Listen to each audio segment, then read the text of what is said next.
Assalamu alaikum. It's your brother Ilker. I almost forgot my own name. From Mindspan, where we stretch minds and soften hearts. Let's learn about perspective.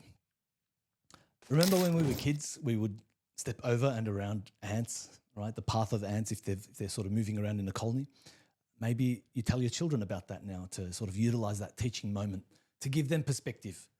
I mean, the spectacular organization and the dazzling structure aside, it shows care and compassion for things that are living around us or things that have rights and responsibilities. This one decision, for example, is cognitively costly, meaning being concerned like this uses energy in the form of glucose metabolism in the brain, neuroplasticity, firing, wiring, and other technical aspects we can get into, motor neurons, and so we can deal with that. Drop a comment if you want more stuff on technicalities and we can focus and get deeper. But let's focus on perspective for the time being. Now, think analogously about how people at the Kaaba, for example, doing tawaf, the mu'tamidin going to Umrah, right? Those circulating around the Kaaba, the black stone, the Hajar al-Aswad is kind of, well, let's think about that. What have you observed about that, right? As an observer, not as a participant. People clamoring to have as intimate an encounter with the stone as possible. The intentions are pure. I'm sure we've kind of all heard stories about, traveling ihrams, right? Departing from the the owner. Lots of stories there, inshallah. Anyway, we'll get into that another time. But this is the thing. We're trying to do something, but at what cost? Okay, what's the cost? And I realize the analogies between these are a little bit different in many ways, of course, but I just want to focus on the common aspects. Is it worth exercising the same level of care and concern? Step over ants, and when it comes to humans, it's interesting. Let's focus on the perspective aspect where think about the people doing tawaf, they're sort of, those attending Umrah, it's something that they're trying to do, and we step over the ant colony, and when it comes to other aspects in life, waiting in queues, road traffic, waiting your turn, when it comes to being served somewhere, perhaps, what about maybe speaking over family members, interrupting them, they're all noble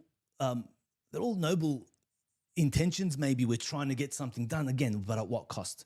Really, it comes down to sort of the aspect of haqq, right?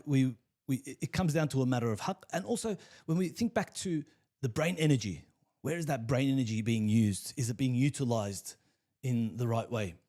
And so when we think about that, even in the mildest forms of transgression require learning about our rights and responsibilities and those rights and responsibilities of others, so we can reflect and act with humility to help do good, inshallah. And that energy in the brain, that the metabolizing glucose and the jumping of the signals and the neurochemical messages firing through the brain, I think Allah Azza wa Jalla doesn't know about that. He created the brain, right? He knows about all of the trillions of synapses in the brain firing and making connections and reshaping itself. So let's zoom out of ourselves and consider the haqq of those around us.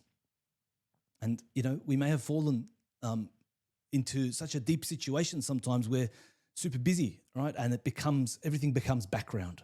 And so we can sometimes be remiss of the responsibilities, the simplest ones. Okay, so let's just zoom out away from yourself and think about those things that have fallen into the background, the primary things, the basic things, okay? And, it can be tough because we have, we're busy, we've got lives, we're hustling, we're working hard, we're trying to make ends meet, trying to get things done, finalize projects, all this sort of thing. So it's just important to have perspective. We don't want to we've all heard the saying about, to be able to see the wood from the trees, right? Or the trees from the forest, right? Or the globe even, the cosmos even. How far are we sort of stretching our perspectives? Anyway, we'll stop there. I'm a psychologist and I help people like you regain, some of that perspective. And so you can do more of the things and focus your attention and your responsibilities and your actions on things that matter, to you. Okay, details are probably in here somewhere, so get in contact for more. Drop a comment if you want some other details delved into, and we'll get there inshallah. Thank you for listening. Assalamu alaikum.